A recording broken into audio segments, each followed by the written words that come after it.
ఇందు మూలంగా గోదావరికని ప్రజలకి ఇంటింటా జరిగే తెలంగాణ సమగ్ర సర్వేకి సహకరించాల్సిందిగా విన్నపం. చెప్పండి, ఏం చేస్తాడు మీ వాడు? చేస్తాడు సార్, వాడు ఏదైనా చేస్తాడు సార్. ఏం చేస్తాడో చెప్పండి చాలు. అది చెప్పాడు సార్. కరెంటు బిల్లు కట్టరారా అంటే టెలిఫోన్ ఆఫీస్ పోతాడు సార్. వీడు పొద్దుగాల ఇంట్లోకి వెళ్ళి పోతాడు సార్. మళ్ళా దినం పొద్దుగాల ముగ్గులు పెట్టే టైంకి వచ్చి తలుపు కొడతాడు సార్. నాకు ఎలాగో చెప్పగా కనీసం ఆయనకనే చెప్పు. వీడన్నీ డబుల్ పనులు చేస్తాడు సార్. దీన్ని బట్టి ఈ సంవత్సరం తెలంగాణ సమగ్ర సర్వేలో తేలిన విషయం ఏంటంటే గోదావరికని ప్రజలందరూ అభివృద్ధి పథం వైపు దూసుకెళ్తురు.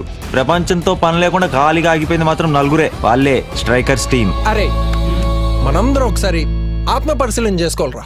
ఉగాది పచ్చడి చేసుకోవాలని చెప్పింది.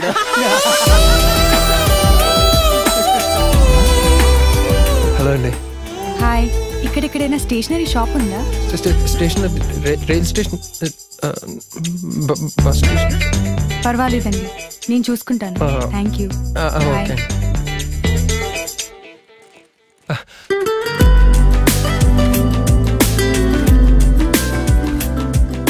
ఏంద్రీడు అమ్మాయి రాగానే చంపాడు. ఆత్మ పరిశీలన. ఒక అమ్మాయి వల్ల జీవితాలు మారిపోతాయని ఎవరు రాసిండో గానీ తీసిమార్గాడ్రా.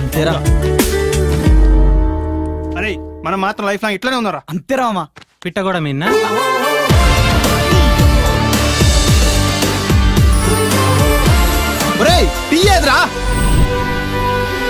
Please subscribe. Please do subscribe. Please subscribe. Please subscribe. Please subscribe to our YouTube channel. All the best.